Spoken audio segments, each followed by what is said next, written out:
Bonjour à tous, Franck Muller, ici Lyon, nous sommes vendredi fin d'après-midi, le 26 juin 2020. Bon, je vais venir au cas Traoré, qui est vraiment très très lourd, mais une question. La statue de Colbert devant l'Assemblée nationale a été taguée l'autre nuit, et quelque part, ce grand homme d'État traité de salopard sur des médias relativement incultes. Churchill, le vainqueur de l'Allemagne nazie, a été saccagé en Angleterre. Demain, chez nous, toutes les statues de Jeanne d'Arc, d'Henri IV, de Bonaparte, de Victor Hugo, de Jaurès, de Clémenceau, du général de Gaulle, de Jean Moulin, subiront le même sort. Si. Comment dire, le message est clair. Il est temps de déboulonner l'histoire de France, l'histoire de la France blanche, quelque part, et c'est la logique de la table rase. Le fondement des systèmes totalitaires, voilà, c'est à l'œuvre dans un climat d'apathie générale. Détruire tout ce qui rappelle le passé pour engendrer l'homme neuf rêvé par Lénine, Staline, Mussolini, Hitler, Mao, Pol Pot. Voilà, et c'est exactement ce qui va se passer.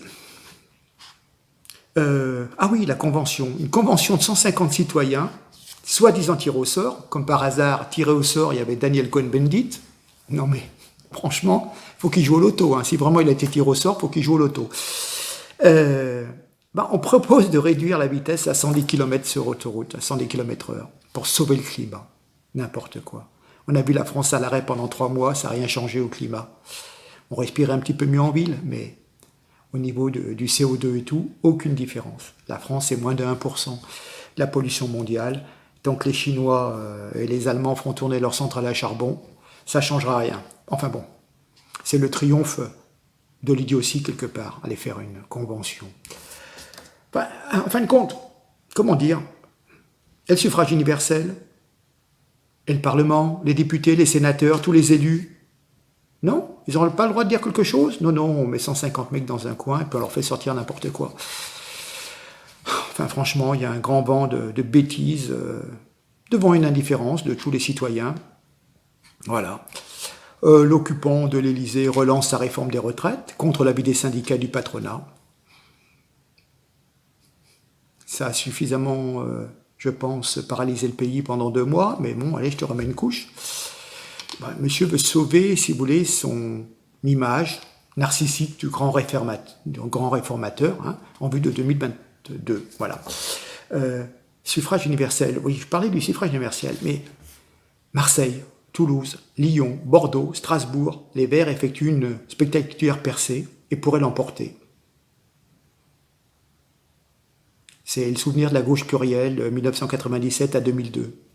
Rappelez-vous les 35 heures qui ont ravagé l'économie et la société française. Maintenant, il est même question de 28 heures hebdomadaires désormais.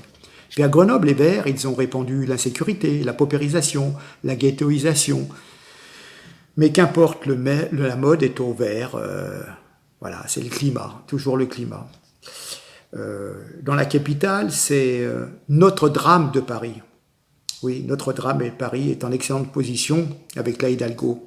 Tout est oublié. La crasse parisienne, les rats, l'insécurité, la violence, le bétonnage, le désastre dans la circulation et cette pollution. Elle va repasser. Incroyable. L'élection de 2017 et le Fillon de guette revient dans l'actualité à travers les déclarations du procureur financier qui révèlent à quel point le scrutin a été faussé, manipulé. La justice a été instrumentalisée, la démocratie saccagée, martyrisée, assassinée. Mais tout cela se passe dans la plus totale indifférence. Un sondage donne déjà au second tour dans 2 ans la victoire de Macron contre Marine Le Pen, 55 contre 45. Ce fameux duel répétition de 2017. Les Français ont l'air de s'accommoder de ce scénario minable, emblématique de la médiocrité ambiante et du triomphe de l'apathie, de l'inculture, de la bêtise nationale. La France des années 2020, la France des années Le Pen et Macron, à part ça. Aucun signe de réveil, d'une prise de conscience, d'une résistance intellectuelle, encore moins de révolte démocratique ni de rébellion. Vous regardez le niveau scolaire des élèves de 5e aujourd'hui, équivalent à celui du CM2 en 87. Rendez-vous compte. L'effondrement s'accélère. Tout cela serait-il le fruit d'un demi-siècle de crétinisation par l'effondrement du niveau scolaire? et l'emprise des médias, télé-radio sur les cerveaux. Tout doucement, la bêtise nous ramène le despotisme et la barbarie. Plus les gens seront incultes, moins ils pourront réfléchir, et plus on pourra leur faire gober tout ce que l'on veut. Je rappelle qu'au niveau des municipales, notamment moi j'ai vu en région lyonnaise, vous allez voter dimanche, incroyable, incroyable, hein, des gens qui se détestaient sur les listes des municipales. À Saint-Priest par exemple, le maire qui était passé disait la liste En Marche, menée par quelqu'un qui était un soutien d'Erdogan, donc c'était une liste communautaire un peu, bon, à consonance turque. Et bien en fin de compte, malgré toutes les critiques, pour les élections de la métropole, c'est-à-dire que sur Lyon on a une double élection, et ben ce monsieur s'est allié avec celui qu'il critiquait, M. Dosganet, il s'est mis ensemble, voilà, ils se sont mis tout simplement pour sauver les meubles et pour pouvoir cumuler une place à la mairie de maire, plus une place à le conseiller métropolitain, plus après encore à la région. Enfin, vous voyez, je veux dire, bon, je te gagne 4 000 € d'un côté, voire 5 000, plus encore 1 500, plus encore, et voilà.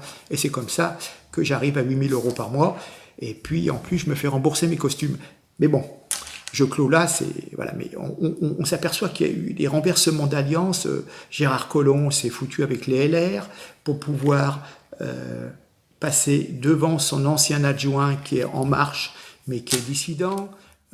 C'est sauf qui peut, parce que les Verts risquent d'arriver aussi.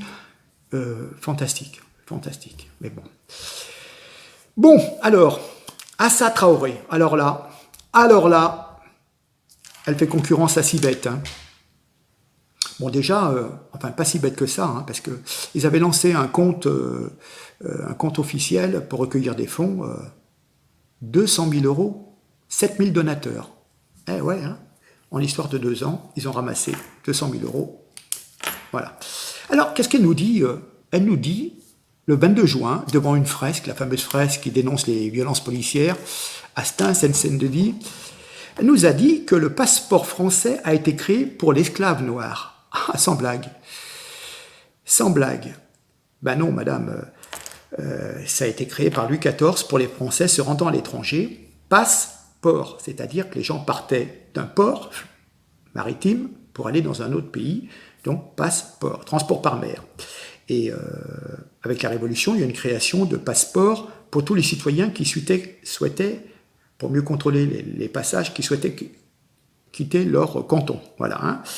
Tout cela sera supprimé au XIXe siècle parce que les gens commencent un petit peu à voyager dans l'Europe. Et puis ça sera rétabli par la France, le passeport, le 3 août 1914, juste avant le début de la Première Guerre mondiale. Voilà. Bon, alors qu'est-ce qu'elle nous a dit? Elle nous a dit, en sortant l'histoire du passeport, quand l'esclave noir sortait dans la rue, on avait le droit de la battre. Ah ouais.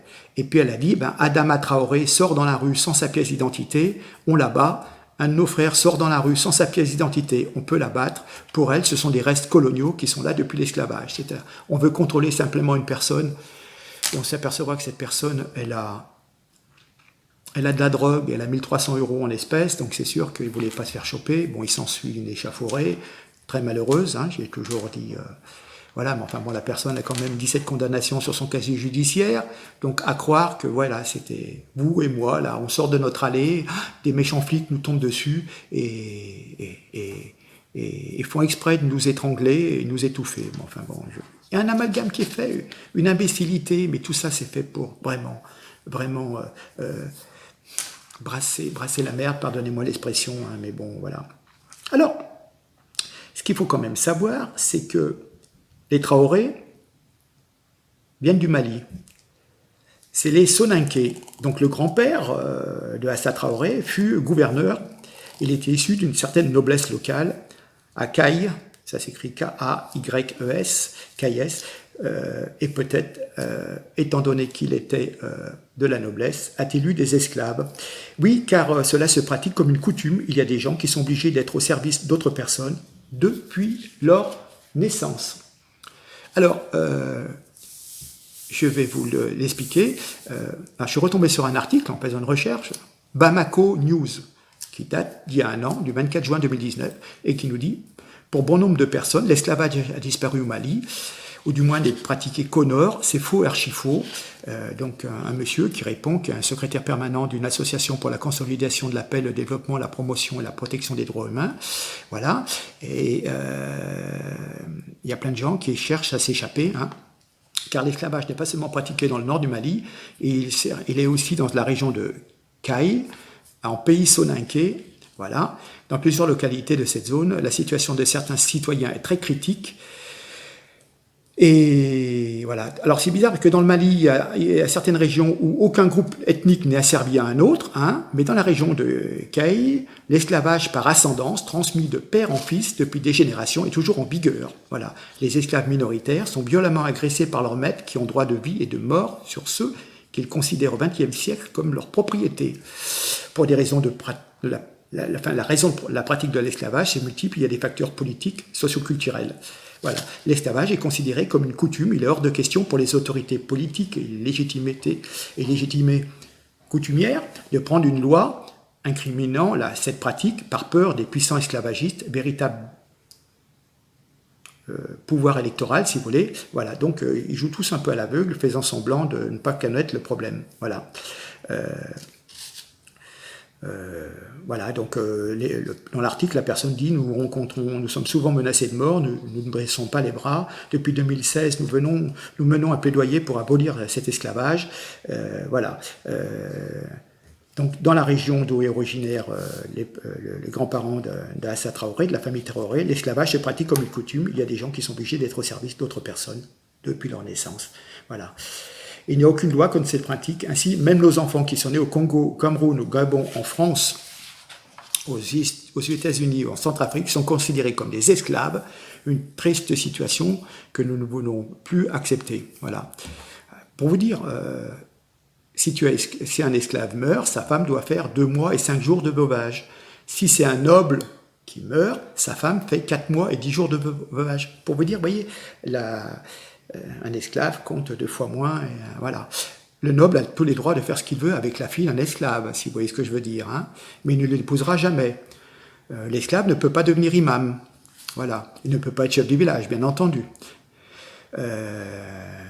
Voilà. Donc ils ont fait des associations, mais tous les nobles se sont mobilisés pour détruire sa récolte, démonter sa maison, etc. Interdiction de prendre l'eau du puits dans le village. Voilà, donc il y a plein de plaintes qui ont été déposées au niveau des tribunaux, mais la justice est très très lente, et puis c'est quelque chose de très délicat. Alors, encore une bêtise de Assa Traoré, la polygamie est une expérience formidable. Donc, je vous avais dit la dernière fois qu'elle visitait les collèges pour expliquer sa situation, enfin raconter son histoire à elle, et donc qu'elle remontait les esprits, qu'elle détournait les esprits de nos collégiens. Et donc, à un moment, l'Éducation nationale a quand même mis, si vous voulez, un peu en holà à cette tournée triomphale dans les collèges. Hein. Alors, qu'est-ce qu'elle nous dit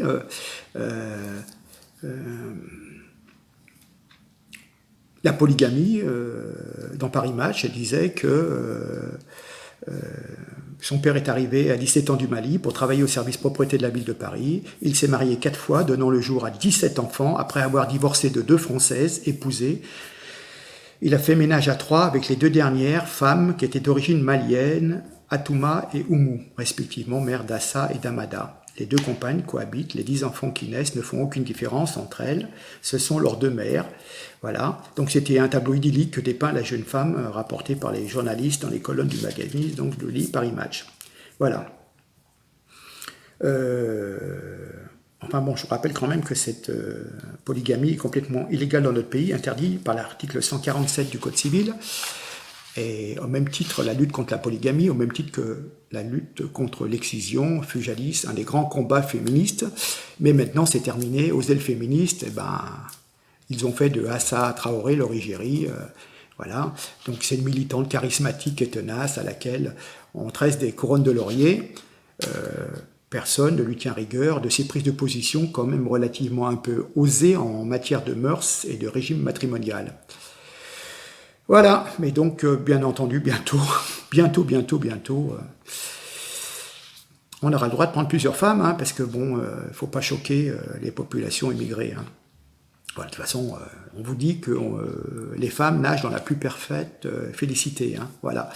Enfin bon, il y a quand même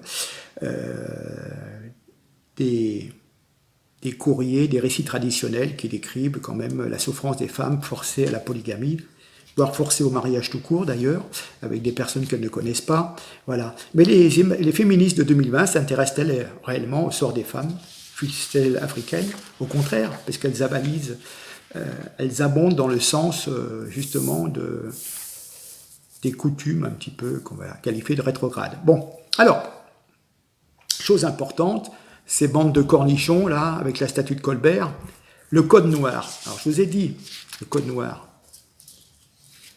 c'était fait pour normaliser. Pourquoi? Parce qu'avant, les esclaves, bien sûr, quand on pense maintenant avec notre regard de 2020, bien sûr, c'est quelque chose d'horrible. Mais il faut comprendre que l'esclave n'avait aucune reconnaissance légale. Donc le code noir a été écrit, enfin établi par Colbert, enfin, c'est sorti un peu après son décès, c'était repris par son fils, pour fixer le statut juridique des esclaves dans les Antilles françaises. Il est promulgué en 1685, sous le règne de Louis XIV, donc 2 ans après la mort de Colbert. Donc d'autres textes en inspirant seront ajoutés pour d'autres colonies, et on devra ainsi parler plutôt de code noir au pluriel. Alors effectivement, rappelez-vous que la France entre dans la traite et commence à utiliser massivement des esclaves pour les plantations dans ses colonies antillaises. Elle est alors en concurrence avec ses rivaux européens, comme l'Espagne et les Pays-Bas. Et surtout l'Angleterre. L'enjeu principal est la culture de la canne à sucre. Le code noir a pour but de réglementer un trafic jusqu'en grande partie illégal et de régler le statut des esclaves dans les colonies, le tout pour un meilleur contrôle des activités et du commerce. Alors, comment dire, cet esclavage est déjà contesté en métropole et même normalement interdit depuis le Moyen-Âge.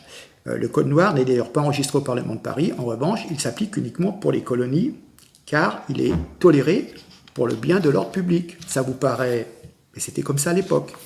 Alors, comment dire, on se base un peu déjà sur ce qui se passe dans les colonies dans les années 1660. C'est un édit sur la police des esclaves. Alors c'est suite à un rapport qui a été fait par le gouverneur général des îles d'Amérique, et voilà. Il y a eu un mémoire qui a été fait, et ensuite on a fait un code. Voilà. Ça donne un cadre juridique à des pratiques déjà courantes dans les colonies françaises. Alors, au départ, c'est surtout pour les Antilles. En métropole, un chrétien ne peut pas être esclave dans les colonies. Les esclaves doivent être baptisés et instruits. Donc, vous voyez déjà l'obligation de la reconnaissance du baptême pour les esclaves quand même. Mais ça ne les affranchit pas pour autant. On a donc des chrétiens qui sont esclaves ou des esclaves chrétiens. Ces esclaves ne doivent pas travailler le dimanche. Et les ventes d'esclaves sont interdites également ce dimanche.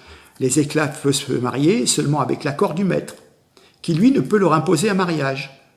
Vous voyez, il y a quand même quelques petites prises de conscience, très légères, on est d'accord, bien sûr.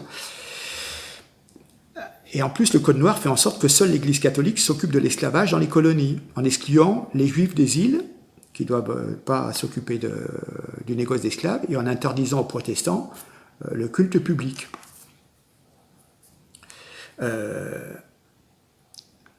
Donc les maîtres ont des droits sur les esclaves et aussi des devoirs. L'obligation de les baptiser, de les instruire, ils doivent les nourrir convenablement, les vêtir et s'occuper des esclaves âgés ou malades. Bien entendu, les esclaves, les maîtres peuvent sanctionner les esclaves. Et puis, bien sûr, ils sont la propriété des maîtres. Il y a des châtiments corporels de toutes sortes qui sont réglementés. Il peut être enchaîné, battu, marqué d'une fleur. Voilà. Mais il y a un article 43 dans le Code noir qui encadre ces punitions et est censé punir les maîtres excessifs. Voilà. Après, on peut toujours poser des questions sur l'application vraiment de ce Code noir, mais on peut aussi affranchir un esclave. Et c'est encadré. Voilà, donc c'était appliqué aux Antilles, et puis ensuite en Guyane en 1700, les îles Maurice, puis la Réunion, etc. etc. Voilà. Alors évidemment, en 1794, la Convention nationale déclare que l'esclavage des nègres dans toutes les colonies est aboli. Cette décision a relativement peu d'effet, et puis en 1802, le premier consul Bonaparte déclare que, compte tenu de tous les problèmes qu'on avait avec l'Angleterre, avec toutes les guerres, il y avait un intérêt économique à bien maintenir cet esclavage. Voilà. C'est surtout l'un des grands problèmes qu'on peut mettre sur les épaules de Napoléon, c'est d'avoir un petit peu repiqué sur cet esclavage. Voilà. Alors, évidemment, Colbert donc, a fait un code qui peut paraître, mais au contraire, c'était pour donner une existence légale. L'esclave devait être baptisé, il avait un nom, il avait quelques petits droits, le maître avait quelques petites obligations. Voilà. Sinon, avant, il n'avait aucune existence. C'est-à-dire que c'était comme un animal domestique, comme un chien, comme un chat. Il n'avait même pas de nom. On lui prêtait même pas une âme, il n'était pas baptisé. Vous voyez ce que je veux dire? Voilà. Donc, il faut se remettre et pas rester sur des trucs. Regardez avec les yeux de 2020 ce qui s'est passé en 1660. C'est ça que je veux dire. Voilà. Donc, c'est tous des imbéciles, des connards. D'accord? Ces gens... Alors, moi, je veux bien tous ces gens qui protestent contre l'esclavage, mais qu'ils aillent au Mali. Supprimer l'esclavage au Mali, au Sénégal, etc., les mariages forcés, l'excision, si on veut parler des droits des Noirs, des hommes et des femmes. Là, oui, allez-y, messieurs. Vous avez une grande gueule pour passer à la télé en France, parce qu'en France, on vous fait rien. En France, on n'ose pas vous toucher, parce que dès qu'on vous touche, on vous passe les menottes, vous dites « Ah oui, mais c'est une interpellation raciste. On m'arrête parce que je suis noir. Non, on m'arrête parce que je fous le bordel. C'est tout. Ou parce que je suis un délinquant. » Je généralise, bien sûr qu'il y a toujours des exceptions, qu'il y a toujours des bavures. Ok, mais là c'est facile de critiquer en France. Mais allez réformer dans votre pays d'origine. Si vos parents sont venus en France, parce que c'était plus cool en France quand même, il y avait du boulot, il y avait de quoi bouffer. Parce que dans votre pays d'origine, là, dont vous vous revendiquez, il n'y avait pas de boulot, il n'y avait rien à bouffer, et en plus on prenait des coups de bâton sur la gueule. Voilà la vérité. Et même si alors, comme l'a dit une petite sur Internet, une petite africaine, un regard de travers contre un militaire, vous le regardez un peu de travers, un peu en biais, où vous avez le malheur de râler si on vous dit, si on vous fait un contrôle ou si on vous dit de circuler, le mec il vous fait 2-3 coups de bâton et puis il vous emmène au poste, d'accord? Vous ne payez pas votre loyer, il y a tout de suite les policiers qui viennent et hop, on vous embarque. Ou alors le propriétaire il va se soudoyer, il va filer la pièce aux militaires ou aux gendarmes et hop, on vous éjecte de votre domicile. C'est ça l'Afrique. Il y a la corruption, il y a beaucoup de choses. Ok. Donc, franchement, en France, c'est pas le pied. Mais enfin, franchement, par rapport à ce qui se passe dans certains pays africains, et vous osez critiquer, vous profitez du laxisme de nos dirigeants pour foutre le bazar. Voilà.